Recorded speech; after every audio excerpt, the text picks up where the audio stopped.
This is Update One, the podcast of the National Press Club in Washington, D.C. Update One provides a forum for listeners to learn about national and international stories, focusing on journalism and communication issues, news, and politics. Now, the latest edition of Update One.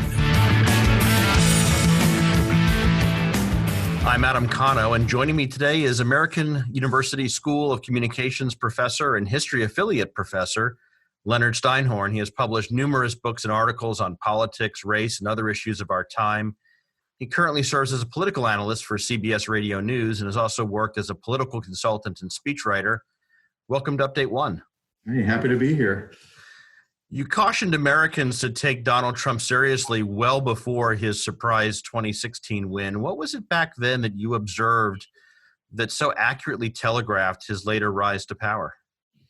Well, I think what we see with him is he's a once-in-a-generation politician, somebody who has the intuition of a strategist, the ability to identify who his constituents are, how to reach them emotionally on issues they care about, how to speak to them in a language that resonates with who they are, what they want to be, and what they want this country to be. So Donald Trump 4 years ago had a few advantages that he didn't have right now. One, he was a master communicator. Look, this was a reality TV host who understood how to keep an audience, hold their attention, but also how to create optics that built an image that ultimately he was able to project onto his candidacy. Plus, he was known as a builder, as a successful business person, and therefore Americans who may not have liked all of the things that he actually said, who took him very literally, may have pushed that aside because they felt that he was somebody who was an outsider but had experience with the economy, who could come in, build the country, be a task-oriented problem solver that he projected himself to be on The Apprentice and in all of his other public relations that he had been doing for decades. So I think that was an advantage he had back then because a lot of voters projected certain qualities onto him, imagining that that's who he would be as president. I want to push on that a little more because, it is ironic that a self-proclaimed billionaire was able to effectively be seen as a credible voice for struggling Americans, whether they were former coal miners in Appalachia or somewhere else, and that a lot of promises were made, and I think of that one in particular, that, perhaps were never really realistic. Well, let's also qualify one of the things you said for struggling white Americans, because that was the constituency that he appealed to. Some mythic appreciation of the 1950s and how wonderful that may have been for many white Americans who saw the post-World War II era and were able to get good manufacturing jobs in unions and have a good living and sort of see their American dream come true. And that's sort of the iconic image of America that he tried to represent through his candidacy by appealing to people and saying, let's make America great again. He also did something that I don't think people fully understood its power, which is to wear that baseball cap, that Make America Great Again baseball cap. And what does a baseball cap do? You could be a billionaire with gilded toilets, but you put on that baseball cap and you are really one of the crowd in a tavern or a local diner where you see people all over the country wearing those caps. Simply through that symbolism, he showed a connection with the American people that he wanted to reach and that he wanted to have identify with him. What he also did is, this is a cohort, this is a constituency that feels aggrieved, that feels that certain educated folks or certain so-called coastal elites, whether realistic or not, they feel that these so-called coastal elites look down on them, condescend to them. And Donald Trump wanted to empower them. And through Donald Trump, they did feel power. And every time the media or intellectuals or academics or anybody else criticized Donald Trump for the things that he was saying, they felt that they were criticizing them as well. Donald Trump was able to fuse his candidacy with that group of white voters throughout America and make them feel that any comment against him was a comment against them. So in essence, what he did is he ran an anti-establishment populist campaign, fusing his identity with theirs in a magical way, because once again, this is somebody who lived in an apartment building and lived the life in limousines of a billionaire and basically said, nope, it's those elites who are out to get me, and I understand that they're out to get you. Therefore, vote for me because I will empower you. Or as he said at his 2016 convention, I am your voice. Yeah. And as he went from the candidate to president, from a communications perspective, was there a difference as that campaign became an administration, or really was it that same construct over the past 4 years? I think if suburbanites who voted for him back in 2016 imagined him as president, they did not imagine that he would continue his campaign rhetoric, his campaign persona into the White House. They didn't think he would go after opponents the way he does, demonize people who have even the smallest disagreements with him, make everything personal and about him. They imagined him being a business person and building America through the qualities that many people associate with business people. So I think the very fact that he began to hemorrhage those suburban supporters in 2018, who really began migrating from the Republican Party to the Democratic Party as part of the suburban realignment, was because he carried through his campaign into his administration and took on the temperament and character of somebody who's constantly fighting his opponents and dividing the country to be able to maximize the enthusiasm of his base rather than uniting the country and putting things together. When you're president of the United States and you come off as a bully and you come off as somebody who seems intolerant of the great diversity of this country, that's going to turn off a lot of voters who teach their children that bullying isn't good and that diversity is good. So in essence, Donald Trump maximized the power of his base, but he didn't seem to be able to go beyond that. And even though he brought out many voters in 2020 who didn't vote in 2016, but who were consistent with the demographic of white, non-college educated voter, he also brought out people on the other side who went out simply because they were repulsed by his temperament and character as president and wanted to vote against him. And that's why his base strategy got him close, but wasn't enough to put him over the top. Fair to say, just for the moment, that the count is still ongoing as we record this podcast, but it certainly seems like former Vice President Biden has the upper hand. One of the things that certainly hasn't changed from President Trump's first campaign through his administration and into the second campaign was this unveiled animosity for the media. What do you think the lesson is for journalists, whether they're political reporters or on any other beat? Well, for journalists, the lesson really is keep doing your job, because as a journalist, you are there to uncover facts and speak truth. There's that old saying that you afflict the comfortable and you comfort the afflicted.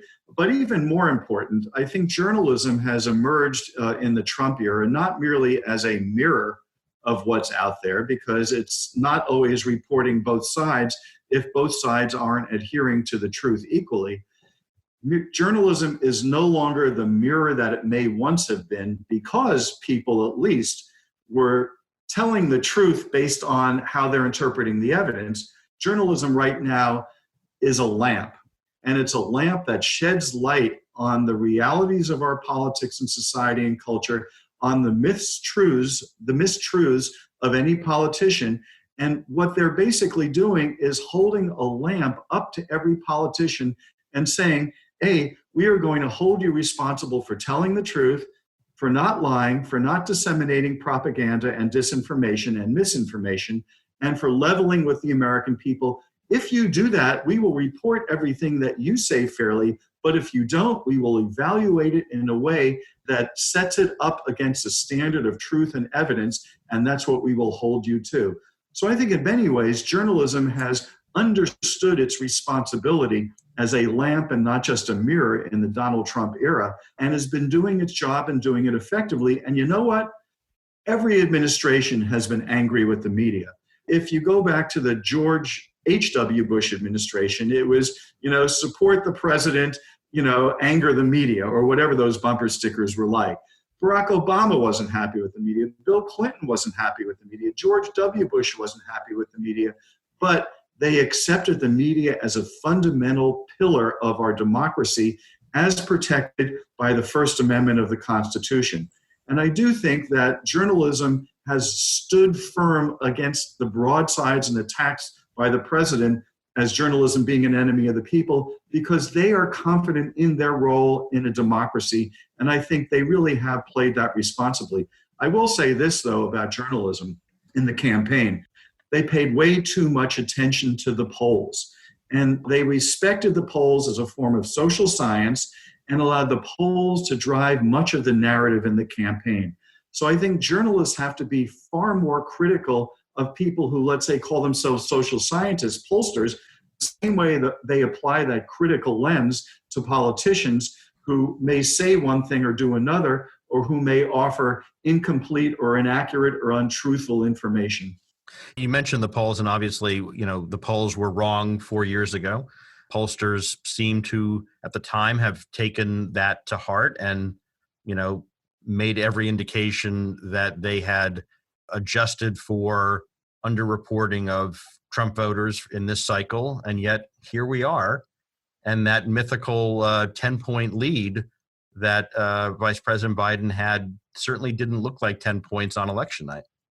And it's funny because I never accepted those polls. I was one to tell my class, to talk on radio, that this is going to be a very close election. What I do is I look at what the strategists in these campaigns are doing. These are very smart people. They know their business quite well. And then I reverse engineer their strategy to see where they're going, which states they're going, what types of voters they're appealing to, and what they're trying to accomplish. And I do think that it would be to the benefit of pollsters to do exactly what I'm doing. Understand what the strategists are doing, see where they see opportunities and openings, and then adjust their likely voter model to accommodate who's campaigning where, how they're doing it, and where they see that they may be able to win. Joe Biden didn't really travel to Florida much, and that should have given everyone an indication that Joe Biden probably didn't have as much of a chance in Florida as the polls seem to suggest. But the Biden campaign did begin to put some footprints in Georgia, and that should have suggested to a lot of people that Joe Biden might be able to do pretty well in Georgia. So you follow what these strategists are doing because they are the top of their game, and then you reverse engineer it and then apply that to the likely voter model in the polls, and I think you will have far more accurate polling in the future. But pollsters, what they do is they base their likely voter model on previous elections, and then they make a couple of corrections based on what they did wrong, but they are in some ways fighting the last war and not looking at what's in front of them today, and I think that was a big mistake. The polling industry has to do a lot of soul searching right now, and journalists have to do a lot of soul searching as to how much they can trust those polls, and media organizations have to do soul searching about the amount of money they pour into polls without really understanding what those polls are measuring. Yeah, we've talked a lot about President Trump, but I do want to talk a little bit about former Vice President Biden and what you saw, other than obviously he was running this time as the head of the ticket and not in support of Barack Obama. But how did he evolve as a candidate? Well, look, Joe Biden is the same Joe Biden we've seen for many, many years. This is the Joe Biden who has a personal story of adversity and family suffering. He was an open book to the American people. And I think it's that Joe Biden that has gotten him this far that was really reflected in his candidacy, who he is, what his values are, that sense of him being sort of a regular guy who took the Amtrak train every weekend to make sure he was with his family when his Senate duties were done. So Joe Biden, the persona, I think, was very important. And an advantage he had over Hillary Clinton is that I think Americans trusted him more. They didn't think he was an elitist. They didn't think he felt he was entitled because of that personal biography that he had. And it made it much more difficult for Donald Trump to attack him and to stick him with any number of accusations that the president tried to do throughout this campaign, which of course led to the president's impeachment earlier this year. But Joe Biden also understood that he had to straddle all sides of the Democratic Party to create this coalition that he needed to bring his campaign over the top. And I think he effectively did that by messaging about the soul of the nation, because everyone wants to have a country that is not just a great country, but a good country as well. And I think that was the underlying core of Joe Biden's message, which is we can be great America, but we also have to be good.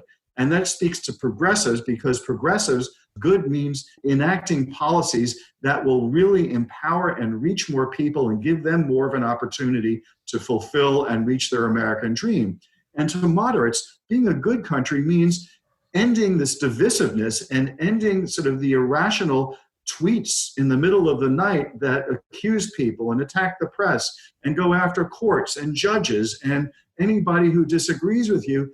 They wanted a different character in the White House, and to them, that was what good was. So speaking about the soul of the nation, talking about policies that reached across the whole Democratic spectrum, he was able to put together a coalition of people who wanted a more progressive government on one side, but also wanted to sort of kick out the current inhabitant of the Oval Office because of their concerns over character. And he was able to bring out all of those new voters who were repelled by President Trump and may not have been progressives or liberals, but wanted to restore a sense of decorum and character to the Oval Office. So Joe Biden actually ran a very good campaign in that way. If he made any mistake, it was not realizing the power of getting boots on the ground and having field offices and organizing to be able to bring people out to vote. He could have probably enhanced his margin if he had done that. But he wanted to say, I respect the American people with social distancing. I'm not going to invade your space. And therefore, my campaign is going to pull back on my appearances and my get out the vote operation, because I want to be able to be somebody you can trust in a period of a pandemic, to live by my word and not to violate your public health. Did you see that down ballot as well? When if you look at some of the House races, the Senate, even the governor's mansions, was there that same sense of search for balance and decorum, or were people sometimes voting more tactically, maybe for Biden, but for their Republican member of Congress? Well, down ballot, I think the Republicans had one advantage in that the president, with his massive turnout operation, was able to boost the numbers, which is what got him to his approximate 48% of the popular vote nationwide. But then there were all those moderates and Republicans who may have hemorrhaged from the Trump presidency and voted for Joe Biden, but then returned home to the Republican Party and may have voted a little bit more Republican than what the Democrats were hoping for. So Joe Biden was successful in making sure that those sort of moderate Republicans turned out for him, but then they went home to the Republican Party, and that's why you see some gains with the GOP in the House of Representatives, some gains, or at least maintaining their current strength in state legislatures, and not enough gains for the Democrats to be able to capture the Senate.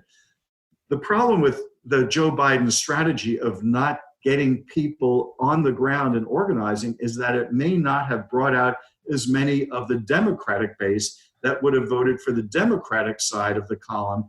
The one place where that did happen was in Georgia, where Stacey Abrams and a lot of other grassroots organizers from 2018 exerted their strength. And that's why Georgia seems to be one of the most surprising states out there, because they actually did their groundwork getting people out to vote.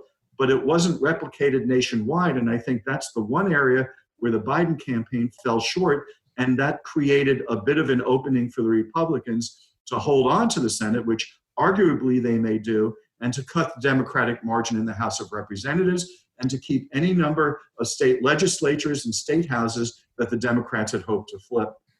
I want to ask you a couple more questions about your role as a political analyst. But before we do that, the disruption that we've seen in the rise of Donald Trump is not just found in politics. It's increasingly prevalent in industry too. As a public relations professor, what do you see and what is the lesson to communicators, not just about learning from Donald Trump, but also others like, Elon Musk, for example, who is, a disruptive force in his own right?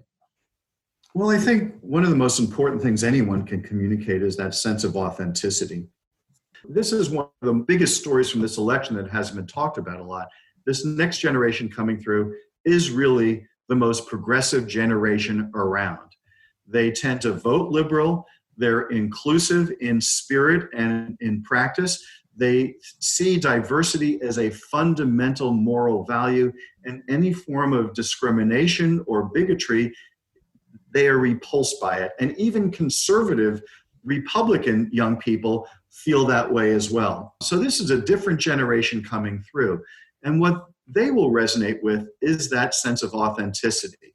So they couldn't go all the way for Donald Trump because of where he stood and the general intolerance and nativism that he expressed, but they like that authenticity. They like that sense of defiance of norms. And so they will ask businesses to not go with the old practices, but to basically show who they are as a company and instill those practices of inclusion and diversity into their sort of corporate culture.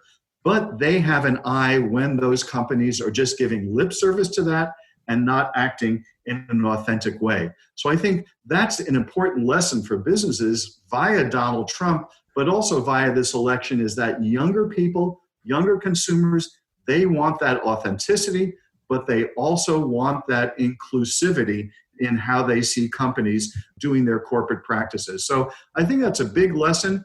Authenticity is big. The desire to not necessarily to follow the old patterns, but to try things that are new, that's important. But again, if I'm looking in a corporate office to how I have to operate in the coming years, I need to be able to drill down deep into this new generation, see what they're thinking, how they're thinking it, what's important to them, because they are the future. You're a longtime political analyst for CBS Radio News, and I know you have to do a hit with them in a couple minutes. So 2 questions real quick. First, what does that actually entail, being an analyst for CBS Radio News? So basically what it entails is waking up every morning to a water cannon of news, trying to process it, make sense of it, and then keeping that water cannon flowing throughout the day as I digest each new breaking moment, and especially in the age of Trump, where there's never a dull moment, and you could be surprised and shocked by anything he says, and then you have to process it and make sense of it. So it's constantly being on with the news, seeing what's breaking, what people are saying, what people are doing, and understanding how that fits into the larger context of our political culture and history. Another thing you have to be able to do is think quickly, because you have to be seeing a debate or monitoring election turnout or votes. And you have to be able to understand what the evidence is before you and figure out how to make sense of it and to tell a story to listeners. So you have to think quick. You have to process the information. You have to understand how to develop your story as you are seeing something unfold in real time. But you have to be good at it because you have to drill down into the information. For example, on election night, everyone was talking, wow, Donald Trump is building up these big leads. What does that mean? Could this be another Trump surprise like 2016? What I did is I went into the weeds and I started looking at Pennsylvania and Arizona and Nevada and Georgia and Michigan and Wisconsin and looking at where there were places that there were a large number of votes that weren't reported, and then projecting out from those communities into what it may look like in the days ahead. And so what I did say on air, for example, is don't trust the narrative of the moment. That may change based on who's voting. We have to be responsible and not just report the tabulation, but the numbers that may emerge based on the patterns of voting and voting behavior. So you have to do that. And one other thing you have to do, you have to understand our history and culture.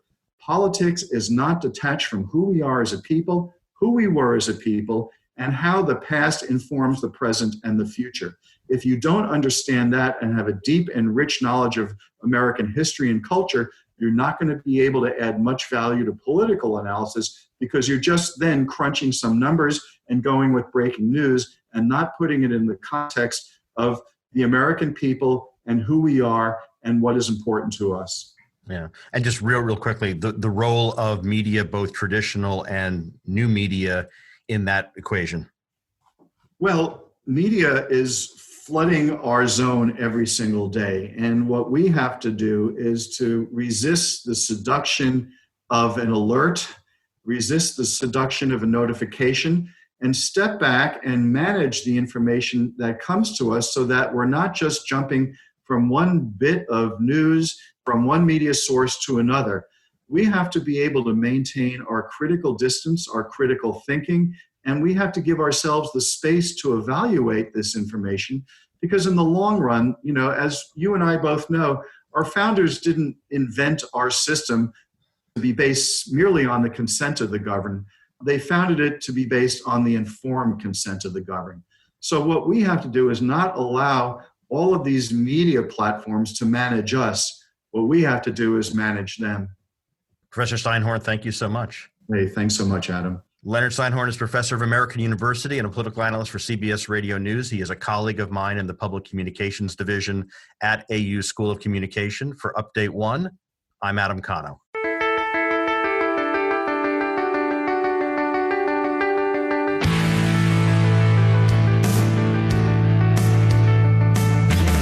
Update One is a production of the National Press Club's Broadcast Podcast Committee.